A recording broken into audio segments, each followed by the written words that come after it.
الحمد لله نحمده ونستعينه ونستغفره ونتوكل عليه ونعوذ بالله من شرور انفسنا ومن سيئات اعمالنا من يهده الله فلا مضل له ومن يضلله فلا هادي له ونشهد ان لا اله الا الله وحده لا شريك له ونشهد ان سيدنا ومولانا محمدا عبده ورسوله بالهدى ودين الحق ارسله صلى الله تبارك وتعالى عليه وعلى آله وصحبه أجمعين وبارك وسلم أبدا. أما بعد فأعوذ بالله من الشيطان الرجيم. يا أيها الذين آمنوا اتقوا الله وكونوا مع الصادقين. صدق الله مولانا العلي العظيم وبلغنا رسوله النبي الكريم الأمين المكين ونحن على ذلك لمن الشاهدين والشاكرين والحمد للہ رب العالمین.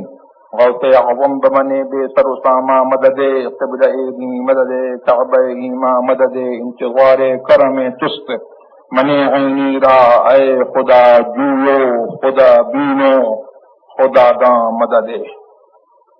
ان اللہ وملائکتہ یصلون علی النبی یا ایہا الذین آمنوا صلوا علیہ وسلموا تسلیما. اللهم صل على سيدنا ومولانا محمد حافظ الابدان وشفائها وقد القلوب ودوائها ونور الابصار وضيائها وآله وصحبه الكرام وابنه الكريم الغوث الاعظم الاكرم الهمام وحزبه وبارك وسلم. وقت بہت کم ہے اور مجھے جو ٹاپک دیا گیا ہے اس ٹاپک پر میں اتنے شارٹ پیریڈ میں جو ہے میں کچھ آپ کے سامنے گوش گزار نہیں کر سکتا. مجھ سے کہا گیا کہ حضور سیدنا غوث اعظم رضی اللہ تبارک و تعالی عنہ کے متعلق تمہیں کچھ عرض کرنا ہے. میری کیا مجال ہے کہ میں سیدنا غوث اعظم رضی اللہ تبارک و تعالی عنہ کے متعلق آپ کو کچھ بتا سکوں. سیدنا غوث اعظم رضی اللہ تبارک و تعالی عنہ کا یہ مہینہ ہے اور ان کے ذکر جمیل کی محفلیں جو ہیں وہ جگہ جگہ جو ہے وہ منعقد ہوتی رہی ہیں اور ہو رہی ہیں اور انشاءاللہ قیامت تک ان کا ذکر جو ہے وہ ہوتا رہے گا. اور ہم تو اس ذکر کی برکت یہ پاتے ہیں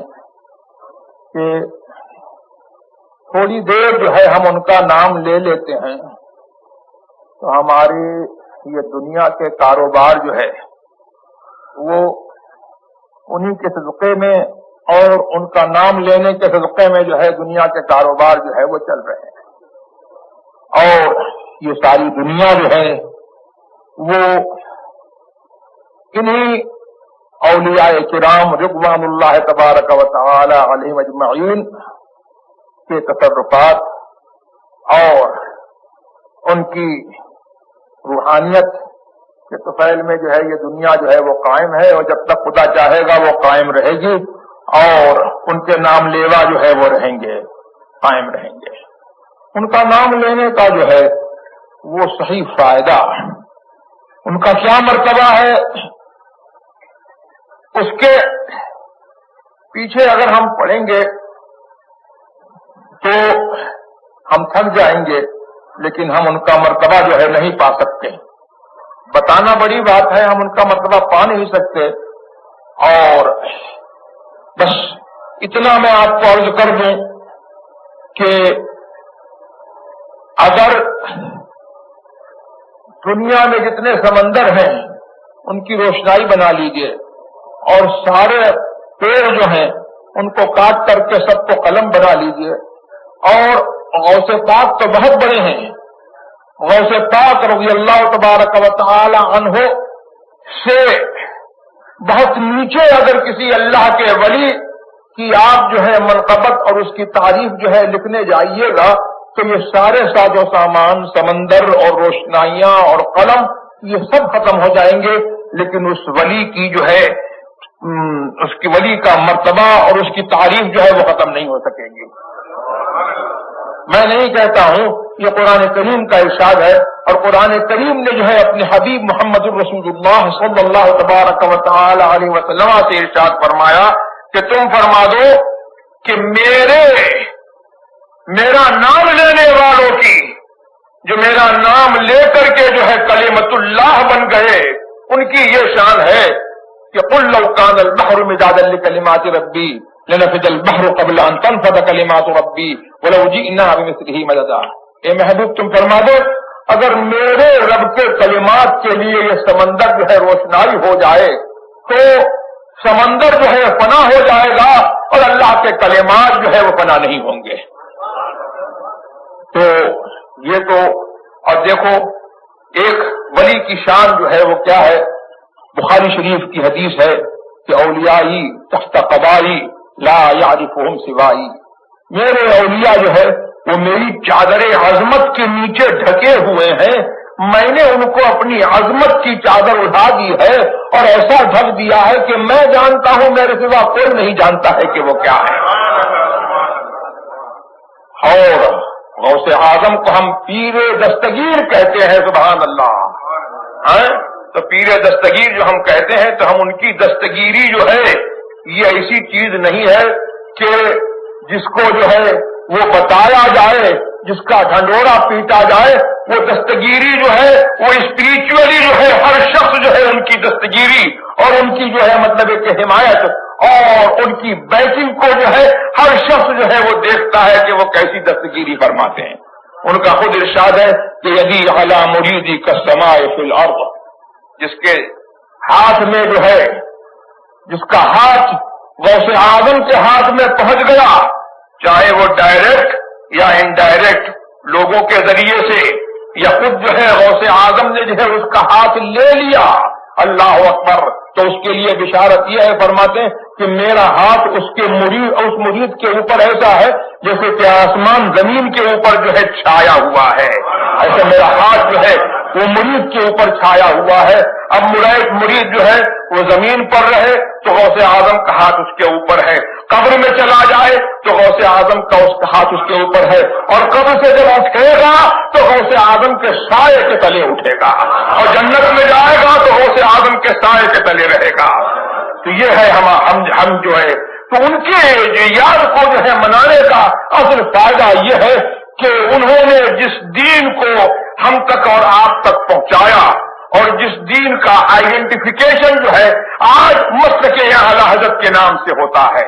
یہ مسلک اعلی حضرت جو ہے حقیقت میں یہ مسلک غوث اعظم ہے، اور مسلک غوث اعظم جو ہے وہ ان کا مسلک نہیں ہے، وہ محمد الرسول اللہ کا مسلک ہے، اور محمد الرسول اللہ کا مسلک جو ہے وہ اللہ کا دین ہے۔ تو اس دین کو ہم ریوائو کریں اور اس دین پر جو ہے ہم چلیں اور ہم اس دین کو فالو کریں، اور اس دین پر جو ہے ہم فرملی جو ہے وہ قائم رہیں، اور دوسروں کو جو ہے چلنے کی توفیق جو ہے ہماری وجہ سے ہو، اور ہمارے جو ہے اخلاق سے، ہمارے کردار سے اور ہماری اس فرمنس سے جو ہے ان کو بھی جو ہے صحیح گائیڈنس ملے اور رائٹ پاتھ کی طرف اور غوث اعظم کے مسئلے کی طرف، تو یہ ان کی یاد بنانے کا جو ہے وہ صحیح فائدہ ہے۔ اور یہی قرآن کریم کا پیغام ہے کہ یا ایھا الذین آمنوا اتقوا اللہ، اے ایمان والو اللہ سے ڈرتے رہو۔ اب اللہ سے ڈرتے رہو، اس میں سب بات آ گئی۔ اللہ سے ڈرنا جو ہے وہ کیسے؟ جیسے سانپ سے ڈرتے ہو، بچھو سے ڈرتے ہو، ہاتھی سے ڈرتے ہو، شیر سے ڈرتے ہو، اور جیسے جو ہے اپنے سامنے جو ہے آپ کا کوئی اینیمی ہے، دشمن ہے، اس سے ڈرتے ہو، توپ سے ڈرتے ہو، بندوق سے ڈرتے ہو، آرٹلری سے ڈرتے ہو، نہیں، اللہ تبارک و تعالی سے ڈرنا جو ہے ان چیزوں کو جو ہے اس کے ڈر سے جو ہے کوئی نسبت نہیں ہے۔ توپ جب تک رہے گی آدمی ڈرتا رہے گا، توپ ہٹ جائے گی آدمی کا ڈر ختم ہو جائے گا، شیر جب تک رہے گا آدمی ڈرتا رہے گا، اور شیر جب جو ہے ہٹ جائے گا تو آدمی آدمی جو ہے ڈرے گا نہیں، لیکن اللہ کا ڈر جس کو نصیب ہو جاتا ہے تو وہ اللہ سے جو ہے لوگوں کے سامنے بھی ڈرتا ہے، جب خلوت میں ہوتا ہے جب بھی ڈرتا ہے، اور جب وہ اللہ سے ڈرتا ہے تو نہ شیر سے ڈرتا ہے نہ چیتے سے ڈرتا ہے، دنیا کی کسی چیز سے نہیں ڈرتا ہے، وہ صرف اللہ سے ڈرتا ہے،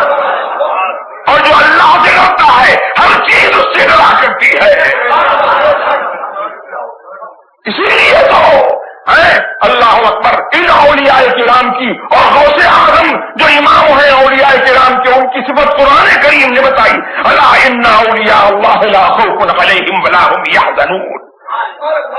جو میرا ولی ہو جاتا ہے اس پر میرا پردہ پڑ جاتا ہے، یہ میری صفت ہے، اللہ کی صفت ہے کہ وہ کسی سے نہیں ڈرتا ہے، رنگ سے پاک ہے، خوف سے پاک ہے۔ اب جو میرا ہو جاتا ہے میں اس کے اوپر اپنا جو ہے اپنی صفت کا رنگ ڈال دیتا ہوں، اس صفت کی جب تجلی پڑتی ہے تو اس کو بھی کسی چیز کا خوف نہیں ہوتا ہے، کسی چیز کا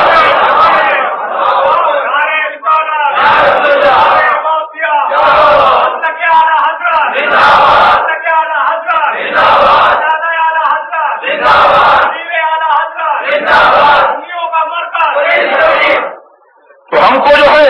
قرآن کریم نے بتایا کہ اللہ سے ڈرو اور تقوی اختیار کرو، اللہ سے ڈرتے رہو، یعنی اللہ کے قانون کے تحت، اللہ کے رول کے تحت جو ہے اپنی زندگی جو ہے وہ گزارو۔ اور پھر یہ کہنے کی کیا ضرورت تھی کہ سچوں کے ساتھ میں رہو، سچوں کے ساتھ میں رہو، تو اللہ تبارک و تعالیٰ نے یہ ایک لفظ میں جو ہے اپنا سارا قانون بتا دیا کہ مجھ سے ڈرنا یہ ہے کہ میرے جو فرائض ہیں ان کو جو ہے انجام دو، میرے جو واجبات ہیں ان کو انجام دو، اور میری رسول کی جو سنتیں ہیں جو اس کی پریکٹسز ہیں ان کو جو ہے آپ فالو کرو اور ان کے اوپر جو ہے آپ اپنی زندگی جو ہے گزارتے رہو۔ یہ اللہ تبارک و تعالیٰ سے ڈرنا ہے، جب ایسے ہو جاؤ گے تو متقی ہو جاؤ گے۔ لیکن پھر بھی اللہ نے یہ فرمایا کہ سچوں کے ساتھ میں رہو۔ یہ کاہے کے لیے فرمایا؟ اس لیے کہ تم کو معلوم ہو جائے کہ اوریجنل تقویٰ کیا ہے، اوریجنل پائٹی کیا ہے، تم کو معلوم ہو جائے، تم کو اللہ نے ایڈریس کیا ہے، یا ایھا الذین آمنوا، اے ایمان والو، اے ایمان والو، تو اوریجنل اسلام کیا ہے تم کو یہ معلوم ہو جائے، اور رائٹ بلیف کیا ہے تم کو یہ معلوم ہو جائے۔ اس لیے تمہاری ذمہ داری یہ ہے کہ تم سچوں کے ساتھ میں رہو، ٹروتفل پیپل کے ساتھ میں رہو، ان کے ساتھ میں رہو گے تم کو ایمان کی ڈیفینیشن معلوم ہوگی، ان کے ساتھ میں رہو گے تو اوریجنل پارٹی کیا ہے وہ تم کو معلوم ہوگا، اور جب ان کے ساتھ میں رہو گے تو تمہارے اندر جو ہے ان کی کوالٹیز اور تم کی جو ہے ان کی جو ہے ایٹریبیوٹس جو ہے ان کی صفات جو ہے تمہارے اندر جو ہے متجلی ہوں گی، جلوگر ہوں گی، تو تم ان جیسے ہو جاؤ گے، تم بھی جو ہے اولیاء کرام کے زمرے میں جو ہے وہ شمار کیے جاؤ گے۔ اگر سے جو ہے حقیقتاً ان جیسے نہیں ہو سکتے ہو، لیکن کچھ تو ان کا جو ہے تم کو جلوہ مل جائے گا۔ اللہ اکبر۔ تو پھر کیا ہوگا کہ ان کی دستگیری جو ہے وہ تمہارے جو ہے تمہارے کام بنائے گی، دنیا کے کام بنائے گی، اور جب تم کو جو ہے وہ سیدھا رکھے گی تو ساری دنیا جو ہے وہ تمہارے سیدھے ہو جائے، تمہارے لیے سیدھی ہو جائے گی۔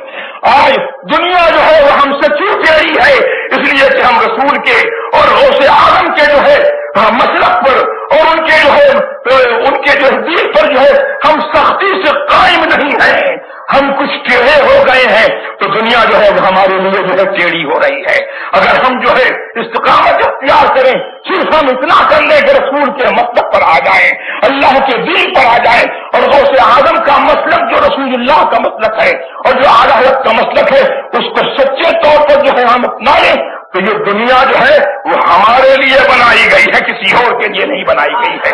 ہمارے سے تو کہنے جو ہے یہ دنیا جو ہے اوروں کو دی گئی ہے، بنا ہے عائش تجمل حسین خان کے لیے، دیا ہے اور کو بھی تا اسے نظر نہ لگے، بنا ہے عائش تجمل حسین خان کے لیے۔ تو تجمل حسین خان سے مراد جو ہے تجمل حسین خان نہیں ہے، کوئی پٹھان کی ذات نہیں ہے، مطلب یہ ہے کہ یہ عائش دنیا کا اور یہ جو ہے دنیا کی نعمتیں جو ہے وہ مسلمانوں کے لیے بنائی گئی ہے، دونوں کو دے دیا گیا ہے تاکہ مسلمانوں کو نظر نہ لگے۔ ہمارا صدقہ جو ہے دوسروں کو دیا جاتا ہے۔ ہم دنیا پر جو ہے بڑھنے کے لیے پیدا نہیں ہوئے ہیں، ہم اس لیے پیدا ہوئے ہیں کہ ہم اس دنیا میں دین کو قائم کریں اور ہمارے دم قدم سے جو ہے یہ دنیا قائم رہے۔ اللہم صلی علی سیدنا مولانا محمد قاصد الابدان وشفایا وقطب القلوب ودوایا نور الابصار وضیایا وآلہ وصحبہ وبارک وسلم. چند میں نے کلمات جو ہے آپ کے سامنے کہہ دیے. اللہ تبارک و تعالی ہمیں اور آپ کو سب کو مسلک اعلیٰ پر چلنے کی توفیق عطا فرمائے. وآخر دعوانا الحمدللہ رب العالمین.